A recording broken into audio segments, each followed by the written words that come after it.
Ha, thought I heard somebody. I'm Tom Nielsen, and each week I'm going to answer questions submitted to me from you, the YouTube audience. Why? Well, because frankly, I think I have a lot of knowledge that could help many of you viewing right now. So, let's cut all the boring small talk and get right down to brass tacks. My inaugural letter comes to me addressed from Bill from New Brunswick. Great place. Anyway, Bill writes, "Dear Tom, I was recently drinking a mass quantity of milkshakes, and a thought occurred to me. Does milkshake exit the body in the form of urine or feces? That being, in the form of solid waste or liquid? I'm not quite sure, and I figured you might be able to lend some insight on this perplexing predicament I often find myself in during my milkshake binges." Thanks, Tom. Bill.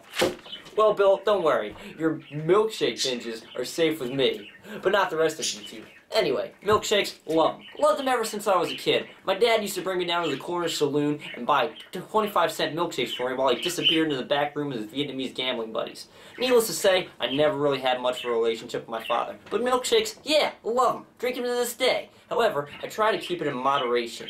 And frankly, I don't really think milkshakes exit my body as either urine or feces, because I just throw it up. That's right, I just throw the milkshakes up because you can't look pretty when you're drinking milkshakes all the time. Now, Bill, I don't know about you, but I'm guessing you're probably not that much attractive of a guy. If you're drinking mass quantities of milkshake and the only thing that can really pop to your mind that brings any concern whatsoever is the fact of whether it leaves the body as feces or urine, kind of speaks to a much more darker psychological predicament that you might find yourself in. Bill, I recommend you call the nearest suicide hotline that you can possibly get information to, and maybe they can help you out. As for me, I'm going to keep drinking milkshakes, but I'm not going to deal with the after part of it.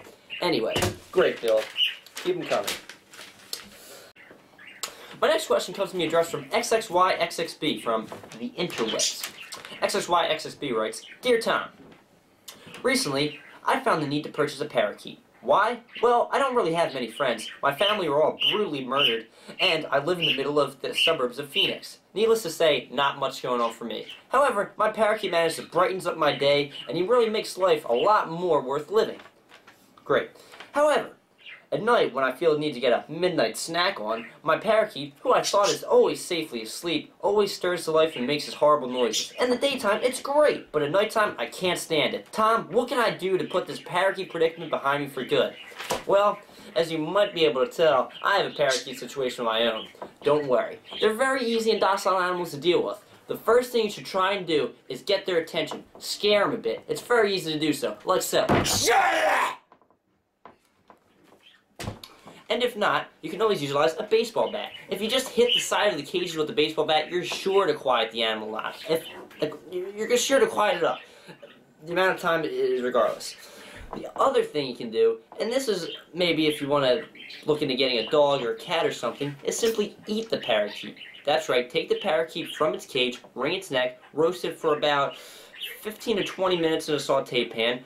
Chop some onions up, some garlic, season it with rosemary and red wine vinegar. You have a delicious feast, and your parakeet predicament is solved. Thanks, XXYXXB, and please, stay on the search for new friends, because birds are simply not gonna cut it. And it seems like we have time for just one more question tonight. This question comes from Vladimir from Little Moscow. Vladimir writes, "Dearest Tom,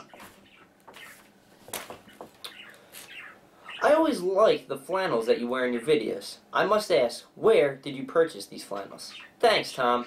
Comrade, Vladimir." Well, Vladimir, I don't purchase the flannels. I mug hobos and steal them from them.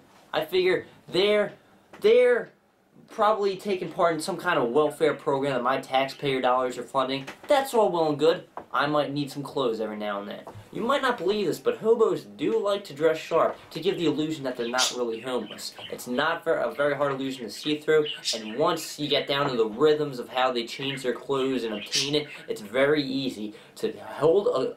Pretty much all you have to do is hold the hobo at knife point, and they're bound to give anything you want to them. Sometimes they might even have a couple dollars and pennies on them, and that's all well and good too. You can look stylish and maybe make a buck or two in the end. Well, Vladimir, stay stylish. And for all you other YouTubers, keep the questions coming, and I'll be here to answer them. Night.